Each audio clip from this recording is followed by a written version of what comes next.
There is a face that America believed it understood, heavy-lidded, a voice like gravel poured into a glass, a stare that promised nothing and somehow kept audiences leaning forward anyway. For decades, that face sold the fantasy of a man who could not be reached, who could not be hurt, who would walk past every emotion on his way up the billboard. Reporters came for the smirk. Studios came for the danger. The public came for the myth. But behind one door, in one small piece of his life, the performance ended. Behind that door lived a woman who had known him since before any of it began.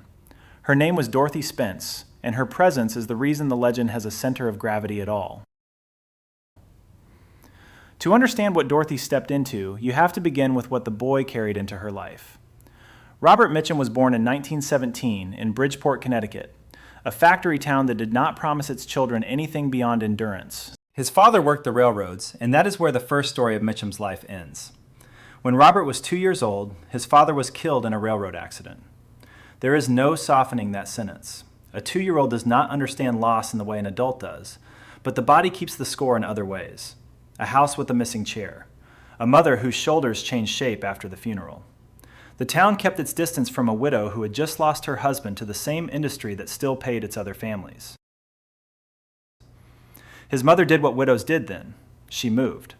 She took her children and followed whatever work could be found, dragging Robert from one unremarkable town to the next, until the geography of his childhood became a blur of rented rooms and unfamiliar schools. A boy without a settled roof develops a particular walk. He learned it early. Mitchum never lost it. By the time the Depression hit the country like a freight train, he was ready for it, in the worst possible way. He was ready because he had nothing to lose. School became a series of arguments he usually started. Authority became something to be tested the way you test a loose floorboard, by jumping on it until something gives. He drifted between whatever job could be had for a day. He dug ditches. He swung a hammer on railroad crews. He stepped into a boxing ring and tried to make his fists into a kind of resume. He wrote songs in whatever notebook he could find. He stood in front of machines in factories and let the noise swallow his thoughts. Some nights he slept in shelters. Some nights he slept nowhere you would call a shelter at all. Riding the freight trains during the Depression was not adventure. It was arithmetic. He was 15, 16, 17, and the country was on its knees. You rode the rails because staying still cost more than moving. This was the boy Dorothy Spence met in Delaware. Both of them were still teenagers. There was no studio lighting, no agent on the next block, no press kit waiting for a single good photograph. There was just a young man who had already learned that the world did not owe him comfort, and a young woman who decided, against almost any reasonable calculation, to look at him and stay. He was not charming in the way that promise can be charming. He had no money. He had no plan. He had the early outlines of emotional scars that would harden into something readable on screen decades later, but in that room, in that town, in those years, were just scars. Anybody sensible would have kept walking. Dorothy did not. They married in 1940. He was still nobody in the eyes of the world. She was not marrying the slow-burning stare that audiences would later find impossible to look away from. She was marrying the young man who had walked out of the Depression carrying nothing but his own company. 3 children would come to them in time, and their names were James, Christopher, and Petrine. Family first, then whatever the rest of his life wanted to become. That order matters more than any review he ever received. Look at the timing. 1940. Hitler was marching across Europe. Hollywood was about to be transformed by the war it would spend the next 5 years filming. Mitchum was about to stumble into the industry that would turn him into a poster on a teenage boy's bedroom wall. None of that had happened yet. The world had not yet decided he was untouchable. When Dorothy agreed to marry him, the only verdict that mattered was her own, and she gave it to a broke young man in Delaware with very little to recommend him on paper. There is a temptation, when you read about famous men, to scrub their early years clean, to make the poverty poetic, the drift romantic, the bride an obvious choice once the fame arrives. That would be a lie here. Fame had not arrived. Fame was years away. He had not yet walked onto a set that would pin him in the public imagination forever. He had not yet become the face that directors would fight over and wives would try to decode and reporters would chase across hotel lobbies. He was just a kid with rough hands and a short fuse who had decided, somehow, to take the next step with one particular person beside him. What Dorothy saw, and what she would keep seeing for the next 57 years, was the human underneath the material. She saw the boy before the myth had any reason to exist. When the rest of the country would later be sold the slow stare and the tired voice and the suggestion of a man who had outlived his own needs, she had known a different man entirely. She had known a young man who laughed too loud, who drank too early, who picked fights because picking fights was the only honesty he trusted. She had known him when the only set he walked on was the loading platform of a freight yard. That history is the thing Mitchum protected more aggressively than any contract dispute, any studio negotiation, any box office disappointment. He did not talk about it often. He was not a man given to public inventories of his own interior, but the people around him noticed. Friends who had known him for decades noticed that when her name came up, the joke stopped. The sarcasm retreated a half step. He did not become soft exactly. That word would have offended him, and he was right that it would have been inaccurate. But he became present. Watch an old interview with him, if you can find one, and listen for the shift when the conversation turns to her. The cadence slows, the eyes lift. The man who had been performing for 30 seconds stops performing. What is left is recognition, not performance, recognition. This matters because Dorothy did not love a movie star, and Mitchum never forgot it.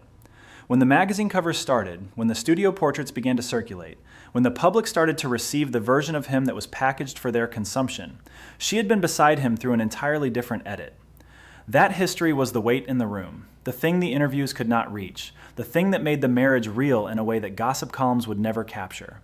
The public saw the slow stare. She saw the boy who had lost his father at 2, who had ridden the rails, who had walked out of a chain gang in Georgia, who had picked fights because picking fights was the only conversation he trusted. She saw every draft of him, including the ones he would have preferred to keep hidden.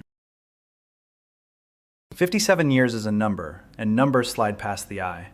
But 57 years inside the life of a man like Robert Mitchum, the drinking that came later, the affairs that the tabloids would chase, the scandals, the co-stars, the temptation that follows a face like that through every decade of its peak. 57 years through all of that, and she stayed. Not because she was unaware of the cost, not because she was a saint, not because she was a victim, because she was the one person who had known him before the world had any reason to lie to him, and she had decided, early and permanently, that his being hard to love was not the same thing as him being impossible to love. This is the foundation.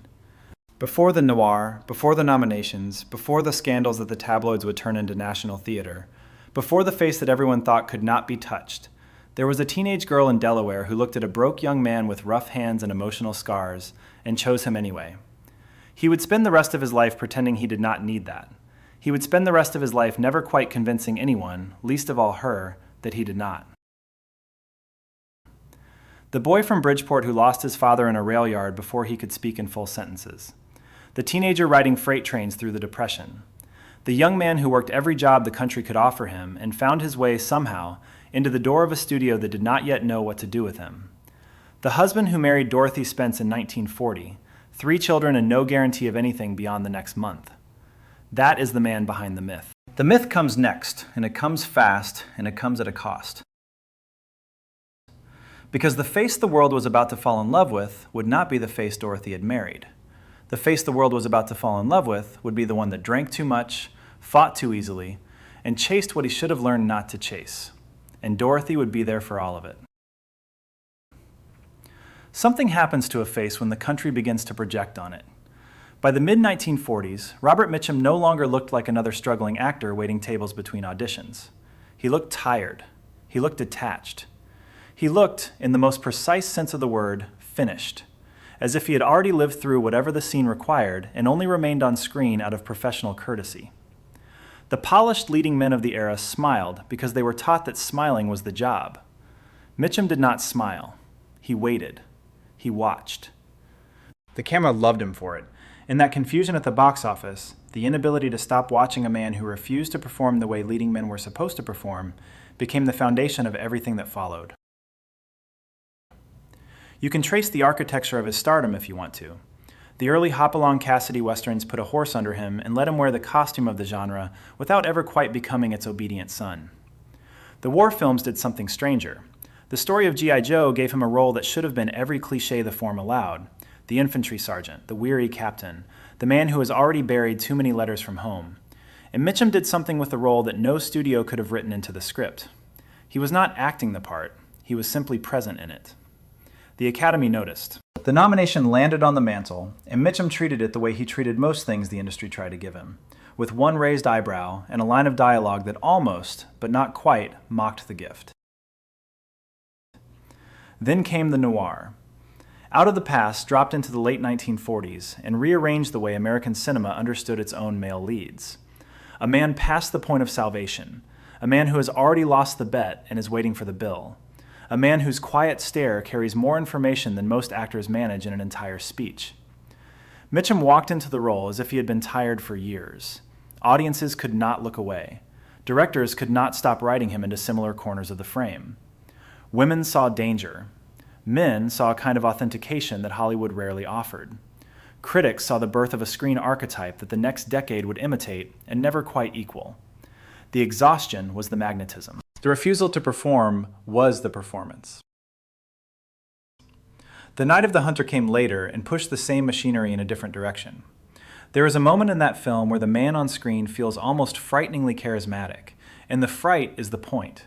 He is not there to reassure the audience. He is there to remind the audience what reassurance costs. A preacher with murder in his pockets and tenderness in his hands, and Mitchum made the audience believe both at once.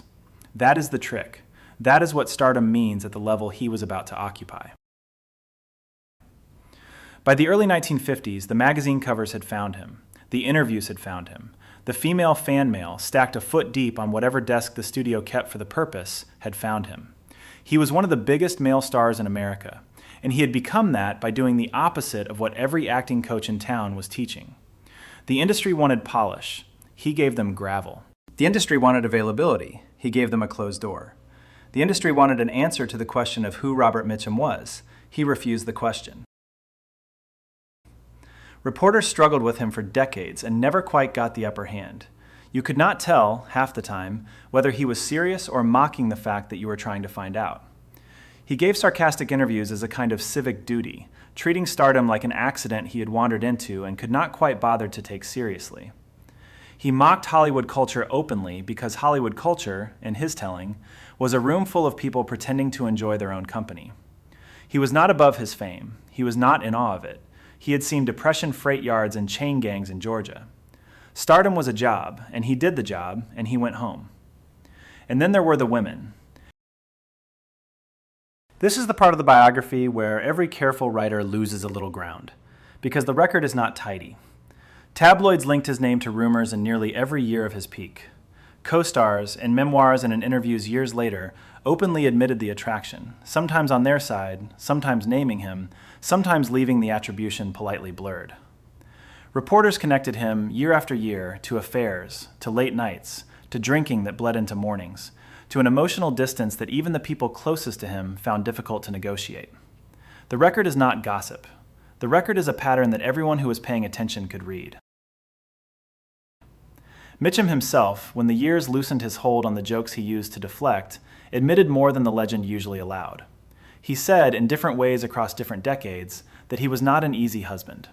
He said it without performance, and that alone was something. This is a man who built a public persona around the refusal to confess anything. To hear him admit, quietly, that he had failed in the rooms that mattered most, that was a different Mitchum than the one on the magazine cover. He did not romanticize his behavior. He did not parade it either. He let the record stand. He had been unfaithful. He had been careless with the trust of the person closest to him. He had been, in the language of his own later years, something less than the man he wanted to be in the rooms that did not have a camera. The drinking was a steady companion through most of his career. The fights were not invented by the press. The wandering eye was not invented by the press. These are the materials of the marriage that lasts 57 years and the marriage that almost does not. Fame rearranged his life in ways that no one, in 1940, could have predicted. Every conversation he had, from a certain point forward, was mediated. People wanted something from him. People wanted access, wanted a story, wanted a moment that they could take back to their own lives and use as currency. Money, status, attraction, opportunity. He could not have a beer with a stranger without the interaction becoming a negotiation, and Mitchum, who had never been a negotiator by temperament, performed the negotiation anyway and then went home angry. Dorothy stayed outside all of it. She did not want to become a glamorous public figure, and the industry never forgave her for that refusal. She did not chase the spotlight. She did not cultivate a media identity. She protected their private life aggressively, and the people who wanted access to Mitchum through his wife were constantly told no. There is a particular kind of strength in refusing to perform your own marriage for an audience that wants you to perform it. She had that strength, and she used it, and the industry noticed and was mildly irritated by her the entire time. What did she have that the industry could not buy? Normality. She had the memory of a young man before Hollywood had its hands on him. She did not treat him like a myth because she had known him when he was not a myth. She did not worship the magazine cover because she had changed his dressings, so to speak, when there was no one watching. As his fame grew, her normality became, behind the closed doors of their life, the most emotionally valuable thing in the room. He could not get it anywhere else. He could not buy it at any price the studios were offering. He could not earn it by being charming at a party. He could only return to it again and again by going home. This is the geometry of the marriage that would outlast every scandal. The myth grew in one direction, the wife stayed where she had always been. The distance between the two is the space the marriage had to cross, and it crossed it, somehow, year after year. But crossing it cost something. The drinking cost something. The affairs cost something. The fights that friends quietly acknowledged cost something. The image he projected, the man who could not be reached, the man who did not need anyone, the man whose pain was someone else's problem, that image had a price, and the price was paid by the person who lived inside the house, not the person who lived on the magazine cover. And then, in 1948, the cost became a headline. The arrest was for marijuana possession in California. He was taken in alongside an actress named Lila Leeds, and the headlines the next morning were the kind that studios write insurance policies against. The studio system, in that era, manufactured clean public images for its male leading men. Any arrest was treated as an extinction-level event. The publicity departments went into overdrive. The executives waited for the public to declare him finished. The newspapers turned the story into national entertainment, and Mitchum, because he was who he was, did not give them the performance they wanted. He did not perform shame. He did not apologize to the cameras. He did not weep for the family audiences. He went to jail, and he came out, and the line that followed him for the rest of his life was the line he reportedly delivered to anyone who asked how it had been. Prison, he said, was like Palm Springs, but without the riffraff. The studio was horrified. The audience was fascinated. The dangerous, uncontrolled, unapologetic image that the magazines had been selling for years was now, suddenly, a verifiable fact. He had been jailed. He had joked about it. The mask and the man underneath it had merged. Instead of ending his career, the scandal accidentally cemented the thing his career had been built on. He was, the public decided, exactly the man he appeared to be, and they could not stop watching. That was the gamble his life had become. Every headline was a chance for the myth to take another step. Every embarrassment fed the legend. The marriage, meanwhile, had to absorb whatever the headlines did not print. The morning the story broke, the country had an opinion before it had the facts. Robert Mitchum, 29 years old, one of the most visible faces in American motion pictures, arrested in California for marijuana possession. The booking photograph looked like every movie still the studios had ever shot of him, except this time the lighting was fluorescent and the wardrobe was a jail jumpsuit. He was not alone in the arrest. The name beside his in the police blotter was Lila Leeds, an actress whose own career was about to be unmade by association, and whose presence in the story would feed every headline writer in the country for the next 2 weeks. The studio could not move fast enough. The publicity department went to work within the hour. The lawyers were on the phone before the ink dried on the first wire service dispatch. The leading man, in 1948, was a manufactured object. The factories that produced these objects in Los Angeles had entire departments devoted to making sure their products never appeared in a courtroom, never appeared in a police station, never appeared in any context that would damage the delicate machinery of public adoration. Mitchum had just walked straight into the machinery and broken a gear. The executives treated the moment as catastrophic. Privately, some of them began preparing for the work of replacing him.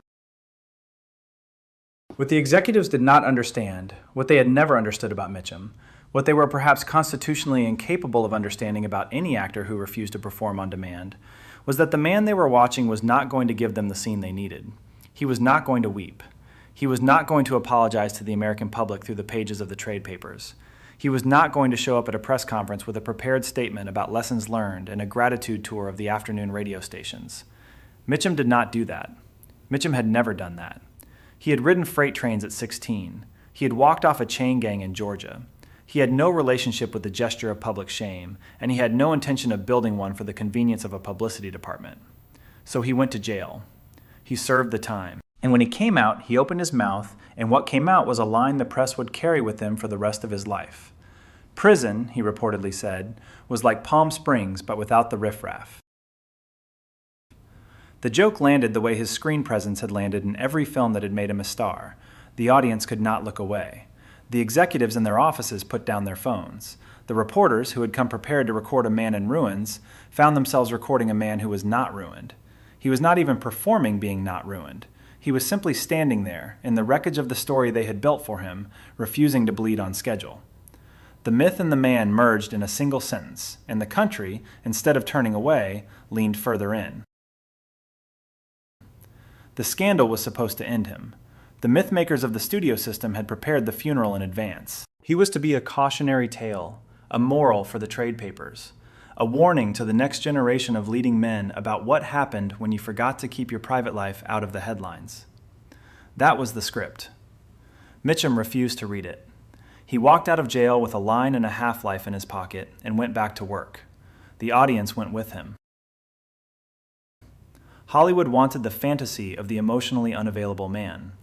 They had been selling that fantasy for years, and Mitchum had been their most reliable product. Now the fantasy had a verifiable fact behind it. He had been in jail. He had laughed about it. He was not sorry. The dangerous, uncontrolled, unapologetic image that the magazines had been packaging was now, suddenly, a man in a courtroom transcript and a one-liner in the morning paper. Audiences found this more compelling than they had found the original fiction. The arrest did not undermine the persona. The arrest certified it. Mitchum's career, against every prediction the studio had made, did not die in 1948. It grew. But the marriage did not grow. The marriage had to absorb whatever the headlines did not print. Dorothy was at home when the news broke. By every account that has survived, she did not perform her reaction for the press. She did not write a public letter. She did not pose with her husband outside the courthouse. She did not make herself into a part of the story. She stayed where she had always been, outside the spotlight, doing the work of keeping 3 children fed and a household intact, and let the reporters take their photographs of a man she had known since before any of them had ever heard his name. The photographers followed the family. The gossip columns speculated about the marriage. The country decided it had an opinion about the private life of a household it had never been invited into, and Dorothy absorbed the cost of being part of that opinion without ever being asked whether she wanted to be. Rumors about Mitchum and other women had followed the marriage since before the arrest. They did not stop after the arrest. If anything, the headlines gave the gossip columns permission to say what they had been implying for years. Co-stars in the decades that followed would openly admit the attraction. Journalists would continue to connect him, in print, to drinking, to wandering, to emotional distance that even his closest friends found difficult to negotiate. The pattern was not invented by the press. The pattern was real. Mitchum himself, in the years that followed, would admit more than the legend usually allowed. He said, in different ways across different decades, that he had not been an easy man to live beside. He said it without sentimentality, and the lack of sentimentality was, in itself, a kind of confession. Around most people, Mitchum kept the armor.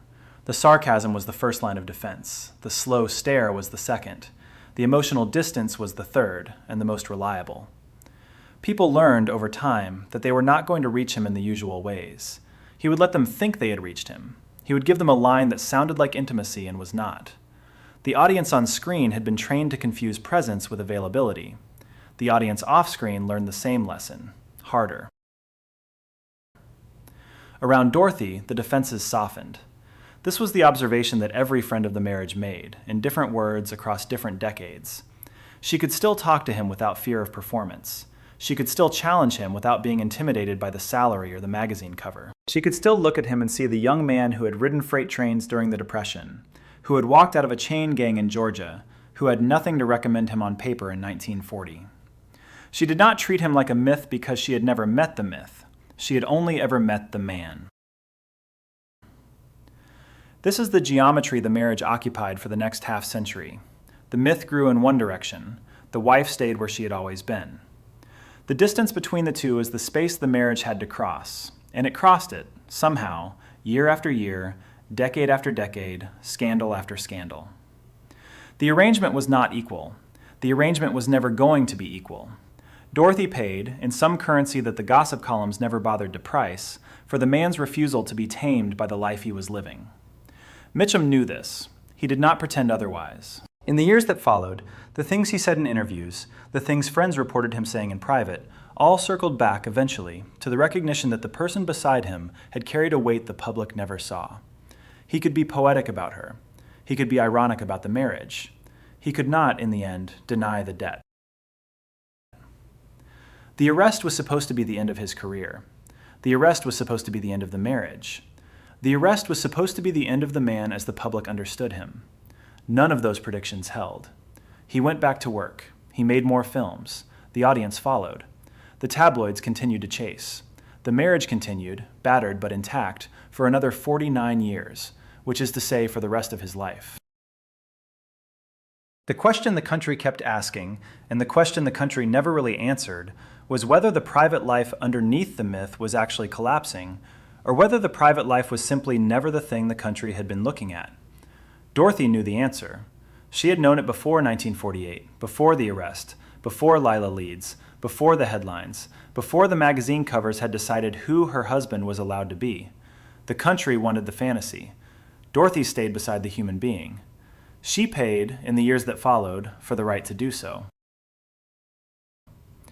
The next decades of the marriage were not going to be quieter than the ones that had come before. The drinking did not stop. The wandering eye did not stop. The fights that friends quietly acknowledged did not stop. The image he projected on screen, the man who could not be reached, the man who did not need anyone, the man whose pain was someone else's problem, that image did not soften just because the headlines had moved on. The myth was a job he had to keep performing, even when the public had stopped watching closely. But the marriage held, not because it was untouched, not because Dorothy was unaware, not because there was nothing to forgive. The marriage held because the people inside it had known each other long enough and through enough that the idea of starting over had become harder than the idea of staying. That is the answer to the question the tabloids kept asking. It is not a romantic answer. It is not a sentimental answer. It is the answer of two people who survived the worst thing fame could do to a household, which was not the arrest, but the years that came after, when the cameras had moved on and the work of living beside each other had to continue in private. And it continued. A man does not arrive at old age the way a building does. He arrives as the building next door is being torn down. By the 1970s, the architecture that had produced Robert Mitchum, the studio system, the contract players, the backlot machinery that turned young men into leading men on a schedule was already going dark. He had outlived most of it. The directors he had worked with in his prime were gone, or retired, or working in a different form of the industry that did not need his particular face. The co-stars he had played opposite were scattered across obituaries and talk show reunions. The rivals he had measured himself against had either softened into the version of themselves that nostalgia permits, or had simply vanished. Mitchum remained, which was its own kind of loss. He did not try to update himself for the new Hollywood. He had never been in the business of updating himself for anything, and the refusal, at this point in his life, had become part of the legend. Younger actors were bringing openly vulnerable styles to the screen. They confessed on camera. They wept on camera. They let the audience see the machinery of feeling in a way that the old contract players would never have permitted. Mitchum represented the opposite of that tradition, and the tradition he represented was, by the late 20th century, almost extinct. He did not bend to make himself legible to the new audience. He let the new audience come to him. Television offered him work in his later years. The roles were smaller. The budgets were smaller. The hours of fame were shorter. He took the work the way he had always taken work, which is to say, without performing gratitude. He did the job. He went home. Privately, age stripped away some of the armor. Friends noticed it first. The sarcasm, that reliable first line of defense, did not disappear. Mitchum never stopped being funny, and he never stopped using humor to avoid the conversations he did not want to have. But the fatigue grew. The years of heavy smoking had left their mark on his lungs. The drinking, that steady companion through most of his adult life, had left its mark on his mornings. The stress of being a recognizable face for 4 decades had left its mark on his posture. He was the same man, recognizably, but the same man with a slower step and a longer silence between the jokes. He became, in the years the public did not see, more reflective. Friends used that word carefully, because Mitchum had spent most of his adult life making reflective sound like a kind of weakness. Reflection, in his hands, had always been a tool for the performance of distance. Now, in his 60s, the reflection was not a tool, it was a condition. He had outlived too many people to keep pretending that the work of remembering them was easy. He had outlived too many versions of himself to keep pretending that the man in the mirror was the same man who had ridden the freight trains. The cynicism remained. The fatigue grew. Quiet sadness replaced, in the rooms where he let his guard down, the old toughness that had once been the only register he trusted. He lived quietly in Santa Barbara in his final years. The geography mattered. Santa Barbara was not Hollywood. Santa Barbara did not require him to perform the role of the man who had once been the man. Santa Barbara was a town where he could walk into a store without becoming a photograph. And the ability to walk into a store without becoming a photograph was, by this point in his life, one of the few luxuries the industry had not been able to take from him. He spent his mornings slowly. He spent his evenings slowly. He smoked, although less than he had once smoked. He drank, although less than he had once drunk. He did not, friends reported, become a sentimental public figure in these years. That would have been a lie. He would have looked at anyone who tried to make him sentimental with the same stare he had once brought to a script conference, and the look would have ended the conversation. What did change, in the years that friends still around him noticed, was how he spoke about Dorothy. The voice slowed. The joke paused. The sarcasm retreated. He did not become soft. He would not have let you call him soft. But he became present. There were moments in these later years when he spoke about her with a sincerity that surprised people who had known him for decades. The people who had known him for decades had learned not to be surprised by him. He had spent a lifetime training them out of surprise. And yet, they were surprised. The moments were not theatrical. That is what every account agrees on. There was no speech. There was no deathbed confession recorded for posterity. There was no grand gesture the tabloids could have printed if they had been in the room, which they were not. There was, instead, a quietness that had not been there before. There was a recognition that he did not often let reach his face, but that, when it did, changed the room. He understood, in the rooms where he allowed himself to understand, that the woman beside him had carried the weight of a life he had made heavier, year after year, with every careless choice he had made and every apology he had not. He understood that attention and love were different currencies. He understood, perhaps for the first time in his life, that the attention had never been the point. Attention disappears quickly. He had seen it disappear. He had seen audiences move on to the next face, the next scandal, the next slow stare that the marketing department could package. He had seen the studios stop returning his calls. He had seen the magazine covers migrate to younger men. Love, on the other hand, the kind of love that survives repetition and exhaustion and illness and disappointment, survives by being there. It does not require a poster. It does not require a press kit. It requires only the willingness to come back, again and again, to the same person. Dorothy had come back. For 57 years, through every version of him, she had come back. He understood, in the end, what many famous men learned too late. He had built his life around the performance of not needing anyone. He had built his career around the performance of being unreachable. He had built the public version of himself around the refusal to be known. And the woman beside him had known him before any of that construction had begun. She had known him when there was no audience to perform for. She had known him when he had nothing to recommend him except his company. She had known him, and she had stayed, and the staying was the only verdict that mattered. Mitchum was never going to be a man who gave long interviews about what he had learned. That was never who he was, and he was right to refuse to become that man in the end. The most meaningful confessions in his life were not spoken loudly. They were revealed through consistency. He showed up. He came home. He stayed married. The marriage lasted through scandals the tabloids had imagined and scandals the tabloids had not. The marriage lasted through drinking and through fights and through affairs that friends did not name in print. The marriage lasted because the people inside it had decided, early and permanently, that walking out was harder than staying. His children were grown by the time the final years arrived.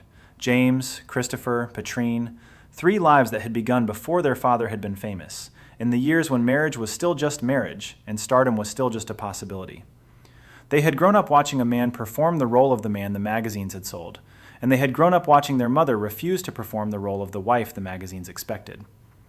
The household they had grown up in had been, by every account that has survived, the place where the performance ended.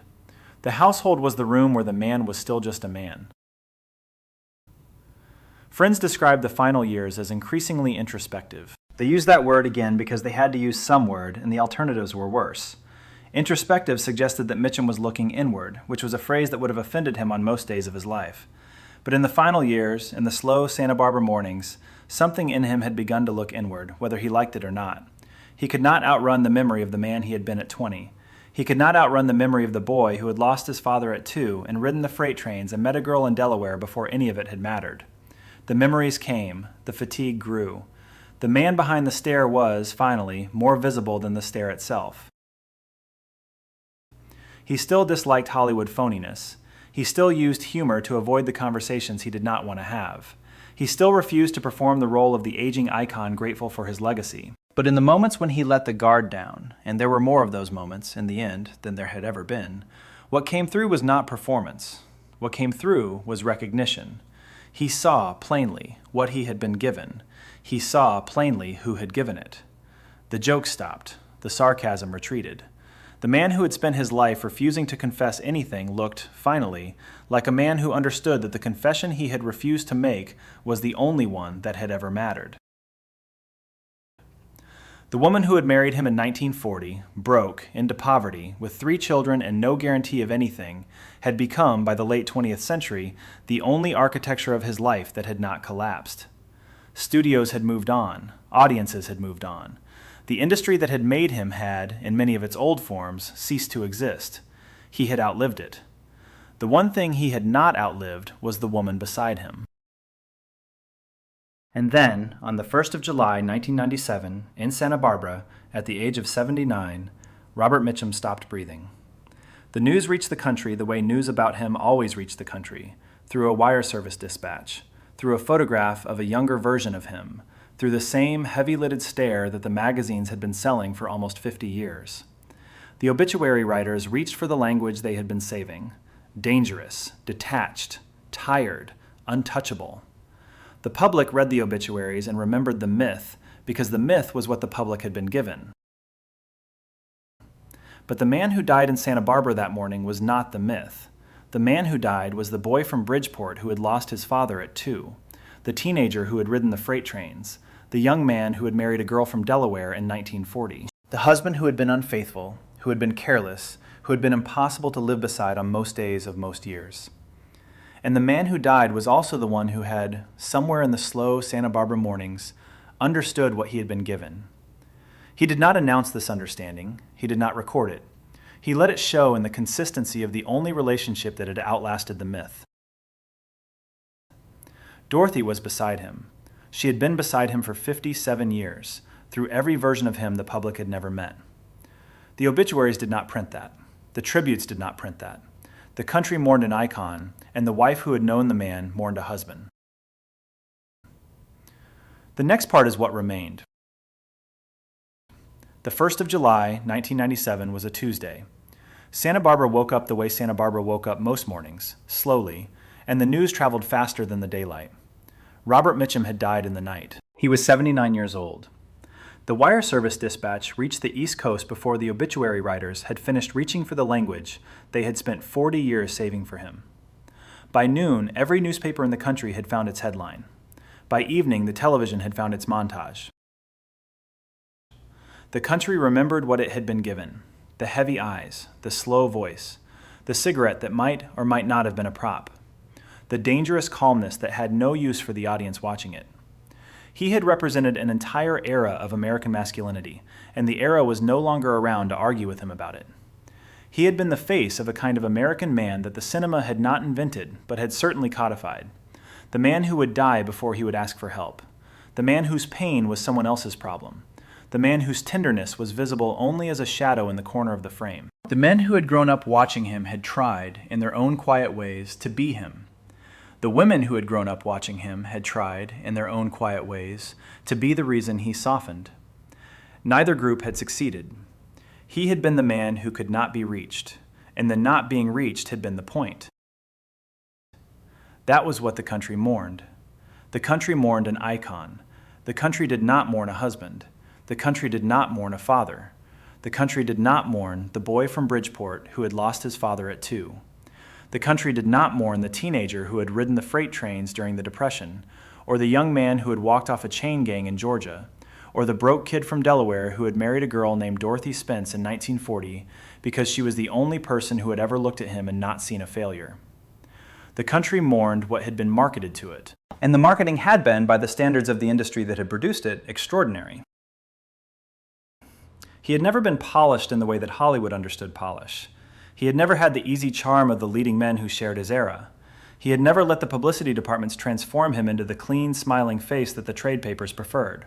He had been rough. He had been tired. He had been, in the way that audiences recognize without being able to name, what a man actually looked like after the magazine shoot was over. That was the trick. That was what the industry had accidentally sold, and what the audience had bought, and what the next generations of actors kept trying to study without quite understanding. Men trusted him because he looked imperfect. Women were drawn to him because emotional imperfection, in the right hands, looks like danger. Directors kept casting him because he made the other actors on the set more real. He was not performing, he was not impersonating, he was simply present. And presence, in a town that manufactured presence for a living, was the rarest currency there was. Younger actors would go on studying his performances for years after his death. They would look at the moment in Out of the Past where the camera holds on his face and he does nothing, and they would try to understand what was happening.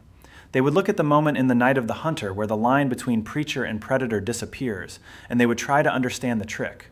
They would look at the moment in the story of G.I. Joe where the Oscar nomination had lived, and they would try to understand how a man could be nominated for an award by being, on screen, exactly as tired as he would have been if the camera had not been there. They would not understand. That was not their fault. The thing Mitchum did could not be taught, because the thing Mitchum did was not a technique. The thing Mitchum did was refuse to do anything, and the refusal was the performance. But behind that mythology, the greatest relationship of his life had begun before any of the world had learned his name. Dorothy Mitchum remained beside him until the end. After more than half a century of marriage, she had become the only witness to the full human story that the legend had hidden from the public. She had known every version of him. She had known the Depression-era drifter before the word star had any meaning in his life. She had known the young actor who had walked onto the sets of Hopalong Cassidy westerns still carrying the manner of the freight yards. She had known the noir icon, the scandal-ridden celebrity, the aging survivor who had outlived most of the people he had worked with. She had known him in every room of his life, including the rooms where he had been at his worst, including the rooms where the cameras had never been invited. She had known Bob, and she had stayed.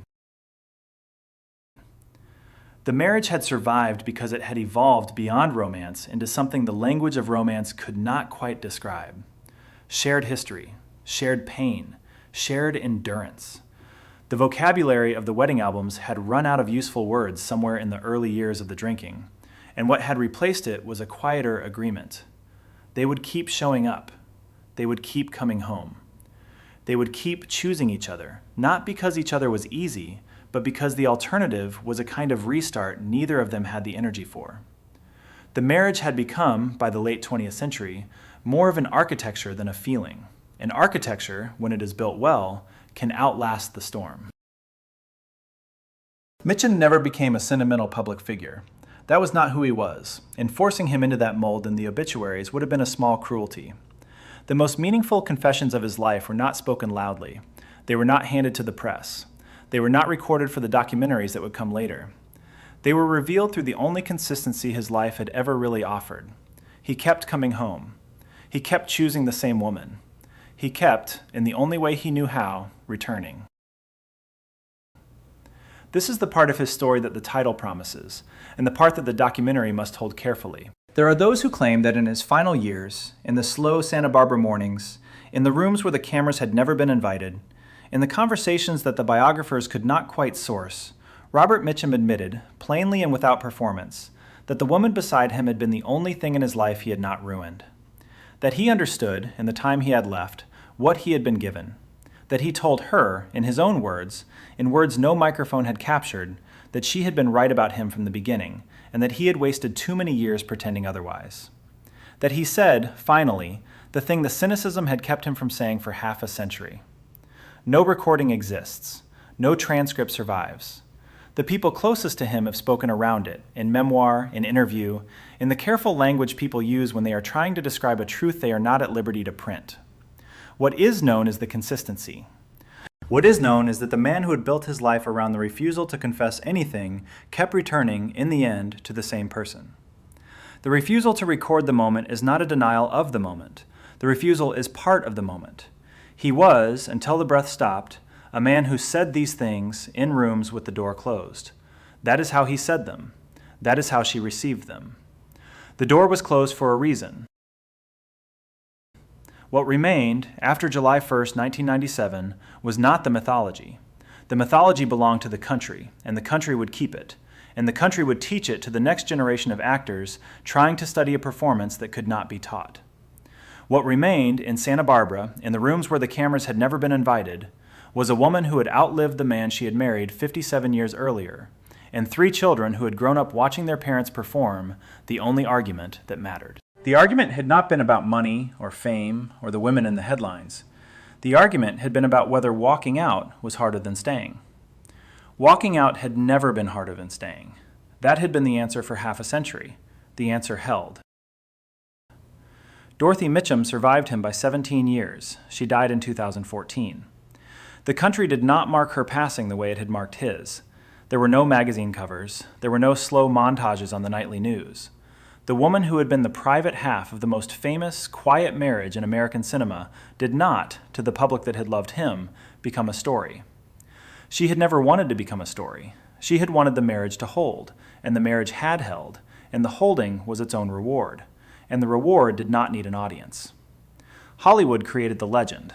Hollywood had the machinery and the cameras and the publicity departments that manufactured the icon. Hollywood took a broke kid from Bridgeport and turned him into the most photographed eyes of his generation. Hollywood had done what Hollywood did. But Hollywood had not made the marriage. Hollywood had not been in the rooms where the door closed. Hollywood had not heard the conversations that no one had recorded. Hollywood had not seen the boy before the legend existed. And Hollywood had not earned the right to be there when the man finally understood what the woman had been carrying for him. Dorothy had been there.